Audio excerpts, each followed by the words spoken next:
Dear viewers, Assalamu alaikum and good morning.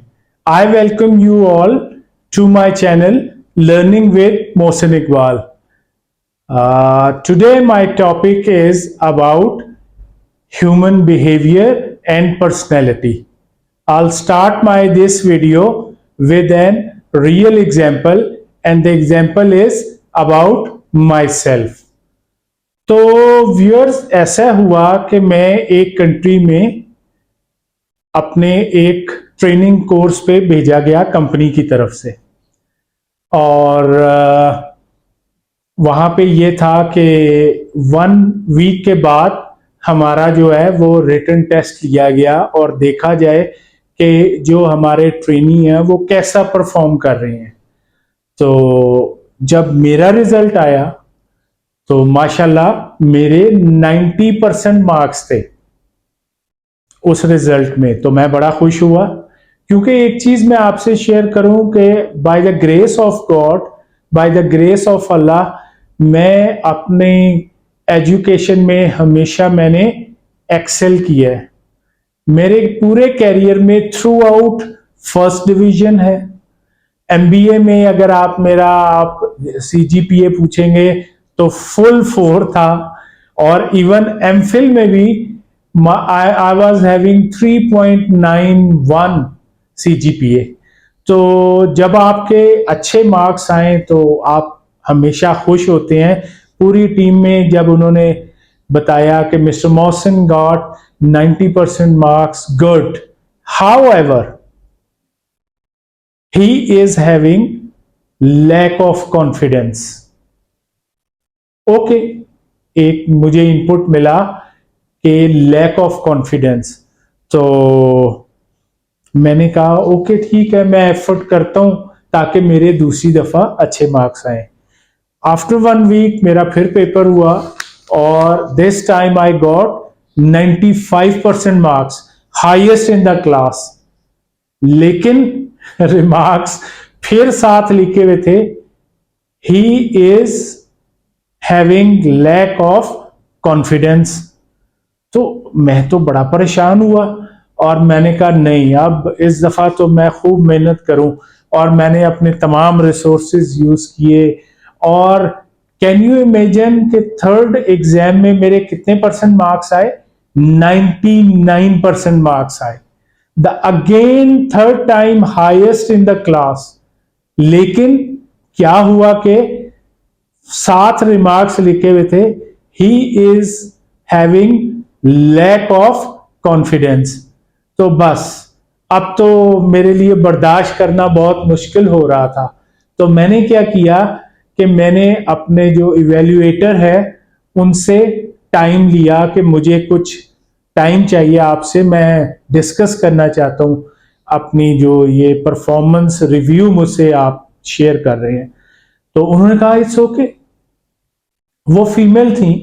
तो जब मैं गया उनसे मैंने बात शुरू की और मैंने कहा देखे मैम, ये दिस, तो मेरी तो कोई मिस्टेक नहीं है, why you are saying me this lack of confidence every time. तो उन्होंने कहा Mohsin look in my eyes. तो मैं थोड़ा सा घबरा गया, मैंने उनको देखा and then as usual I said yes ma'am, I am listening, please let me know. तो उन्होंने कहा Mohsin look in my eyes. तो मैंने उनकी तरफ देखा। उन्होंने कहा whenever you talk to your evaluator और trainer during the training, you don't have a strong eye contact with them. That is why we write you have lack of confidence। अच्छा, ये चीज जब मुझे पता लगी तो मैंने उन्हें फौरन कहा कि ma'am, I am from Pakistan, when I was coming to this country my family or my mother said don't look in the eyes of a female, because being a Muslim I never have a strong eye contact with the female. So since you are giving me the opportunity and you have beautiful green eyes, you won't have this problem again। उसके बाद जितने भी मेरे test हुए उसमें यही लिखा गया, फुल ऑफ कॉन्फिडेंट। देखें, ये वाकया आपसे शेयर करने का ऑब्जेक्टिव क्या है कि कुछ मेरे बिलीव्स थे, मेरा कुछ बिहेवियर था, या मेरे कुछ नॉर्म्स हैं जिसके लिए मुझे ट्रेन किया गया। मेरी मदर ने, मेरी फैमिली ने, उन्होंने कहा मोहसिन जब भी आप फीमेल से बात करेंगे you want have an eye contact with a female, you want make an eye contact.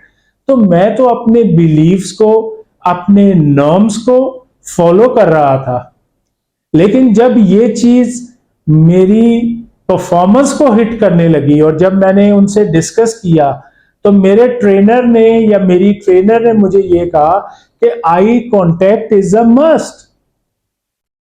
तो बताने का मकसद ये है कि हम ह्यूमंस जो हैं, जब भी किसी भी सिचुएशन में जब भी रिएक्ट करते हैं या एक्ट करते हैं या प्रोएक्ट करते हैं, तो on the basis of our education, norms, family, religion, area, इन सब को हम स्टैंडर्डाइज करते हैं और यही सब चीजें हमारे बिहेवियर को शो करती हैं, ठीक है, और हमारी पर्सनैलिटी को भी शो करते हैं। तो देखें, अगर हम जैसे किसी भी इंडिविजुअल को मिलें या उससे डील करें तो हमें क्या समझना बहुत जरूरी है? Behaviour of that person, personality of that individual. अगर हम उसको अंडरस्टैंड कर जाएंगे तो शायद हम अच्छे तरीके से उनको डील कर सकेंगे। देखिए, मैं एग्जांपल देता हूं कि जब मैं पाकिस्तान में होता हूं और मेरी फीमेल कोलीग्स हमें फैक्ट्री में, प्लांट में और हेड ऑफिस में, कॉर्पोरेट ऑफिस में हो, तो वो जब भी हमसे मिलती हैं तो मोहसिन साहब अस्सलाम वालेकुम, और मैं कहता हूं वालेकुम अस्सलाम, दिस इज माय स्टाइल। लेकिन जब हम बाहर जाते हैं और वहां पे क्योंकि शेक हैंड अलाउ है, so we make the shake hand, because once they shake hand और आप ऐसे करते हैं तो वो बड़ा हैरान होते हैं कि ये किस किस्म का इंडिविजुअल है, इसका आइडिया ही नहीं है। तो यानी बताने का मकसद है कि ये सब बिहेवियर है। आज भी जो मैंने टॉपिक सिलेक्ट किया है वो related to behaviour and personality है, और ये अगर आप अंडरस्टैंड कर जाएंगे तो आपकी लाइफ बहुत इजी होगी, चाहे आपकी पर्सनल लाइफ हो, चाहे आपकी प्रोफेशनल लाइफ हो। और जो मैंने सिस्टम या जो पर्सनैलिटी टाइप या बिहेवियर को आपसे शेयरिंग का ऑब्जेक्टिव है आज, वो है डिस्क पर्सनैलिटी असेसमेंट टूल। आप सबने सुना होगा MBTI, वेरी फेमस, और मैं भी यूनिवर्सिटीज में एमफिल क्लासेस में पढ़ाता हूं MBTI को। उसके अलावा big 5, yes, personality assessment tool है। लेकिन कोई ऐसा टूल जो कि हमारे पाकिस्तान के पर्सपेक्टिव में स्टूडेंट्स चाह रहे थे कि मोहसिन साहब आप शेयर करें, तो आज मैं आपसे डिस्क पर्सनैलिटी असेसमेंट टूल को शेयर करना चाह रहा हूं। इसके लिए आपने एक काम करना है, अगर आप इस वक्त एक पेपर और पेन ले लें तो आप अभी ही अपनी पर्सनैलिटी असेस कर लेंगे, क्योंकि बाकियों में यह होता है कि आप जाएं, क्वेश्चनियर फिल करें, बाकी चीजें करें, तो आपको जरा टाइम लगता है। लेकिन इसमें भी अगरचा के क्वेश्चनियर है, लेकिन आप यहीं बैठे बैठे मेरे साथ चाहें तो अभी अपनी पर्सनैलिटी को जज कर सकते हैं। क्या करना है, तो आपकी इजाजत से मैं बताता हूं कि आपने सबसे पहले वाई एक्सिस पे एक लाइन ड्रॉ करनी है। एक सादा पेपर लें, बिल्कुल सादा पेपर, और वाई एक्सिस पे एक लाइन ड्रॉ करें।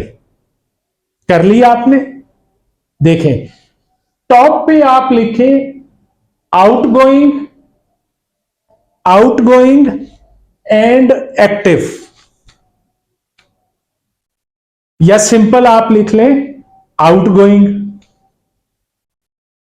लिख लिया आप लोगों ने। अब y एक्सिस के दूसरे एंड पे आप लिख लें रिजर्व्ड। रिजर्व्ड, ठीक है। आपने y एक्सिस के टॉप पे लिखा आउटगोइंग और नीचे लिख लिया रिजर्व्ड। अब इसी को एक x एक्सिस में लाइन ड्रॉ करें ताकि कितने क्वाड्रेंट बन जाए, 1 2 3 4। आपने जब x एक्सिस पे लाइन ड्रॉ कर ली तो एक तरफ लिख लें टास्क ओरिएंटेड, ठीक है। x एक्सिस में एक तरफ आपने क्या लिखा, टास्क ओरिएंटेड, और दूसरी तरफ आपने लिख लिया पीपल ओरिएंटेड। तो जो आपने अगर मेरे साथ मेरी इंस्ट्रक्शन को फॉलो किया है तो y एक्सिस पे ऊपर आपने लिख लिया आउटगोइंग, नीचे लिख लिया रिजर्व्ड, और x एक्सिस पे आपने एक तरफ लिख लिया टास्क ओरिएंटेड और दूसरी तरफ लिख लिया पीपल ओरिएंटेड। अब आपने क्या करना है, मैं आपसे पूछूंगा कि सबसे पहले आप ये जो y एक्सिस है इन दोनों में से किसी एक को सर्कल करें। आप क्या समझते हैं, आपकी पर्सनैलिटी आउटगोइंग है, फन की तरफ जाना चाहती है, या वो रिजर्व है, थोड़ा सा रिजर्व रहते हैं। इसको आपने नेगेटिव मायनों में नहीं लेना। हम किसी के लिए ये नहीं कह रहे कि ये जो है आप कह लें कि एक्सट्रोवर्ड है या इनोवर्ड है या ये तो बड़ा सादा सा बंदा है, नहीं। हम उसको वैसे जज कर रहे हैं कि आप आउटगोइंग को सर्कल करें या रिजर्व को सर्कल करें।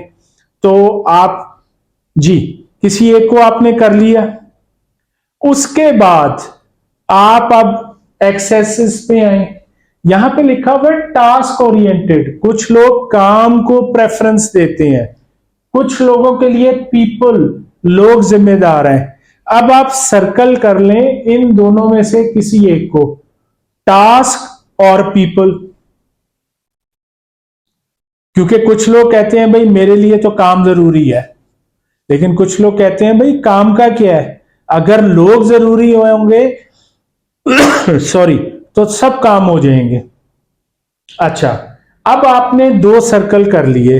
लेट्स सपोज किसी ने किया आउटगोइंग को और टास्क ओरिएंटेड को, तो ये जो क्वाड्रेंट बनता है दिस इज कॉल्ड बी, और इस क्वाड्रेंट में जो लोग फॉल करते हैं उनको हम कहते हैं डोमिनेंट।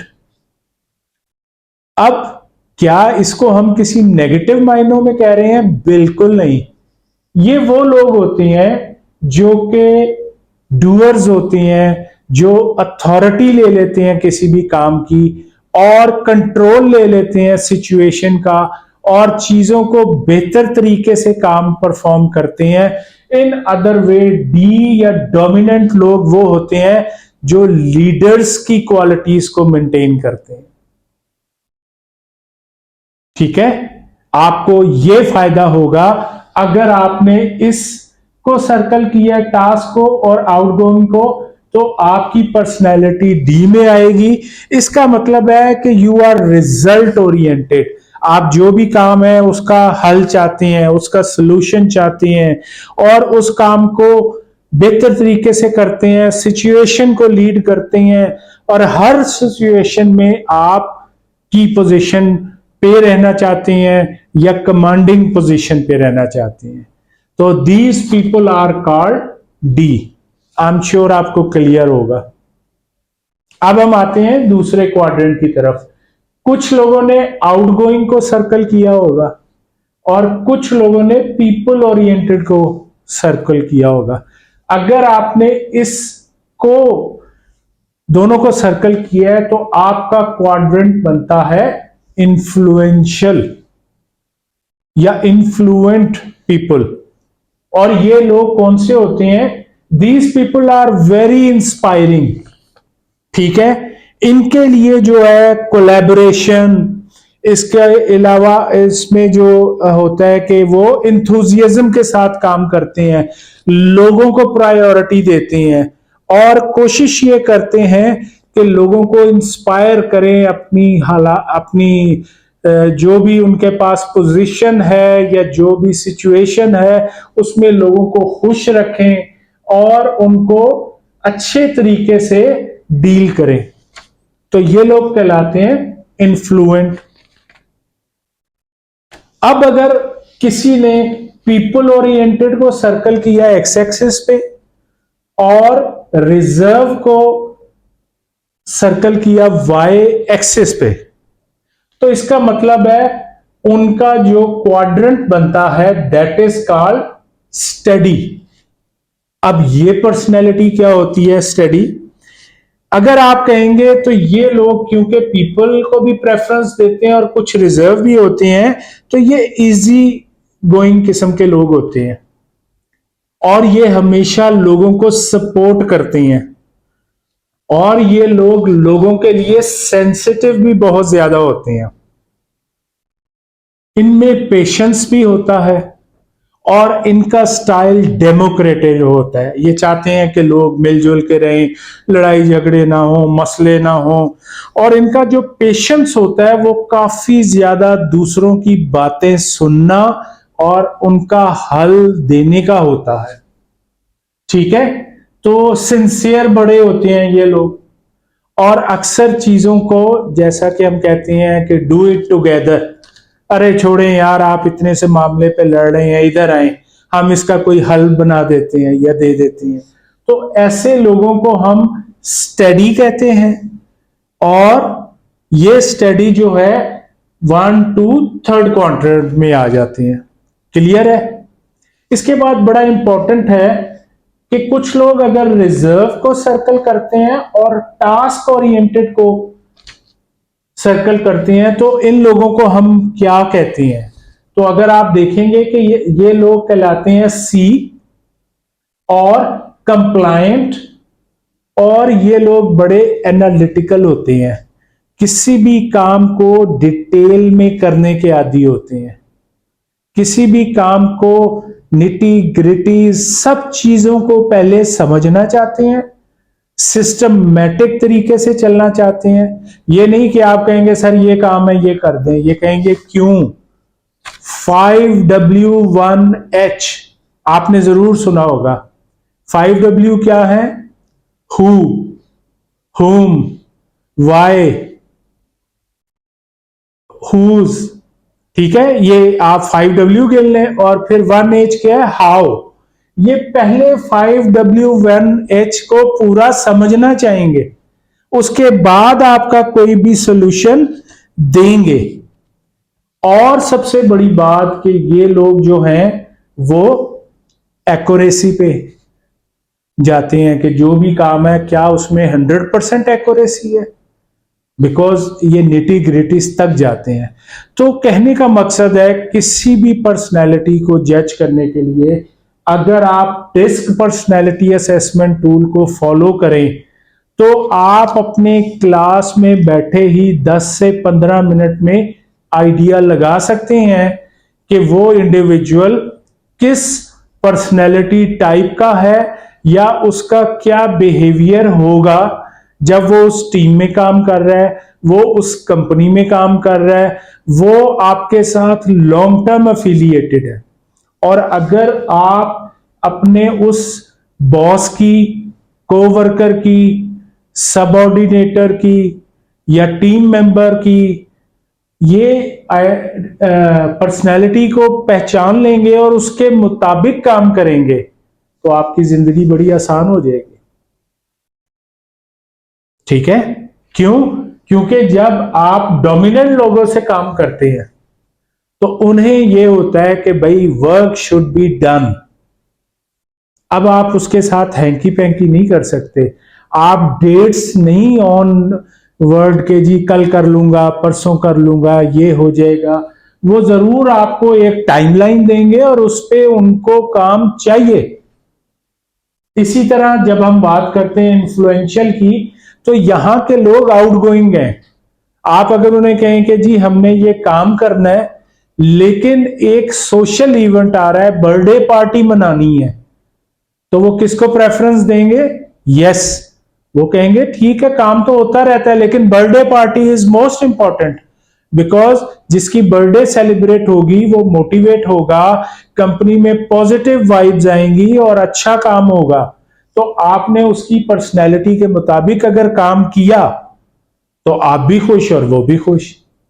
इसी तरह आता है कि जो स्टडी लोग होते हैं, जो आपका मसला हल करते हैं जो प्रॉब्लम को सुनते हैं, एक्टिव लिसनर होते हैं और उनका दिल करता है कि वो लोगों की बातें सुने और उनका मसला हल करें और सलूशन की तरफ जाए, तो ये भी आपको आसानी होगी समझने में। और एंड में अगर आप इन लोगों को, कंप्लाइंट वालों को समझें और आप ऐसे लोगों को कह दें कि सर ये चीज अप्रूव कर दें, वो कहें जी मैं क्यों अप्रूव करूं, ये पॉलिसी क्यों करूं, वो कहें सर मैंने बनाई है आप अप्रूव कर दें, नेवर एवर।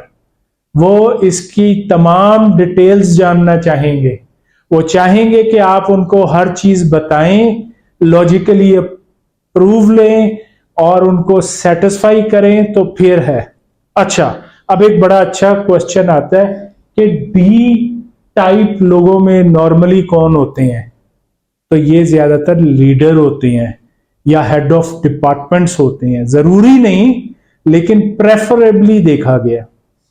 उसके बाद जब हम इन्फ्लुएंशियल कहते हैं तो ये आउटगोइंग या हल्ला गुल्ला या चलें ये करें, मोटिवेट करें, एंजॉय करें, सेलिब्रेशन करें, इस किस्म के लोग हैं। एस या स्टडी में ज्यादातर एचआर के लोग आते हैं। ठीक है, अगर मैं आपकी गाइडेंस के लिए थोड़ी सी एग्जांपल दे रहा हूं। और इसी तरह जब हम कंप्लायंट की बात करते हैं तो मोस्टली यहां पे फाइनेंस के लोग आते हैं कि उनका नेचर ऑफ वर्क ऐसा है, अगर आपकी पर्सनैलिटी और टाइप ऑफ वर्क मैच हो जाए तो आउटस्टैंडिंग सिचुएशन हो जाती है। ठीक है, मैं कुछ एग्जांपल आपसे शेयर करना चाहूंगा जो जरूरी तो नहीं लेकिन अगर आप वर्ल्ड वाइड देखें, मिसाल के तौर पे अगर हम फेसबुक के ओनर मार्क को देखें या इलॉन मस्क जिसने अभी जो है ट्विटर परचेज किया है और जो टेस्ला का ओनर है, अगर हम उनको एग्जांपल लें तो वो डी में फॉल करते हैं। इसके अलावा अगर मैं आपको एग्जांपल दूं एक अमेरिकन प्रेसिडेंट की जो रिटायर हो गए हैं और जिनका नाम है डोनाल्ड ट्रंप, तो वो भी डोमिनेंट लोगों में से फॉल कर रहे थे। ठीक है, इसके बाद अगर मैं कहूं कि मेरे पास इन्फ्लुएंशियल कौन है और मैं किसी का नाम लूं तो एक अमेरिकन अदाकार है विल स्मिथ, निग्रो। और आपने देखा होगा कि वो जिस किस्म की पर्सनैलिटी है वो फॉल करते हैं इस क्वाड्रेंट में, और उनके लिए इंपॉर्टेंट क्या है कि people are the most important people. ठीक है, और इसके अलावा अगर मैं कहूं कि कोई अगर मैं बिजनेस वर्ल्ड से लूं तो जेफ बेजोस जो कि अमेजोन से बिलोंग करते हैं। आपको पता है ना अमेजोन कितनी छोटी कंपनी थी और इस वक्त वर्ल्ड वाइड काम कर रही है। क्यों? क्योंकि जो जेफ उनके ओनर हैं वो कहते हैं कस्टमर को हर चीज घर पे डिलीवर हो।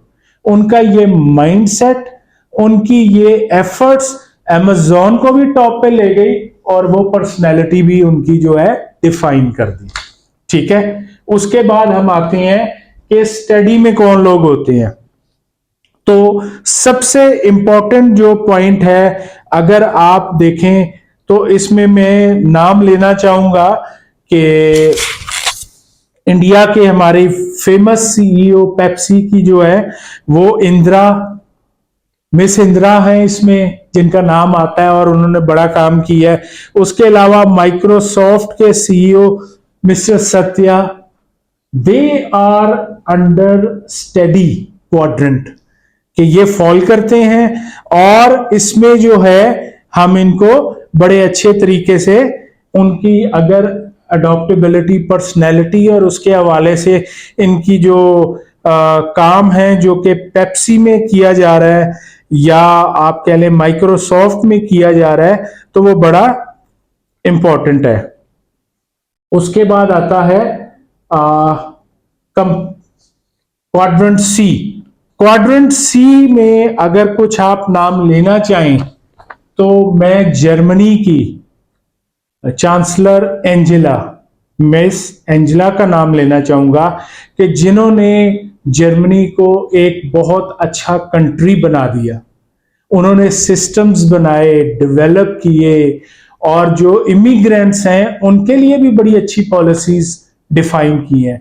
इसके अलावा अगर आप बिल गेट का नाम लेंगे तो बिल गेट भी जो है वो इसमें क्वाड्रेंट सी में फॉल करते हैं कि वो हर चीज को बड़े सिस्टम से लेके चलते हैं और उस पे जो है वो काम करते हैं।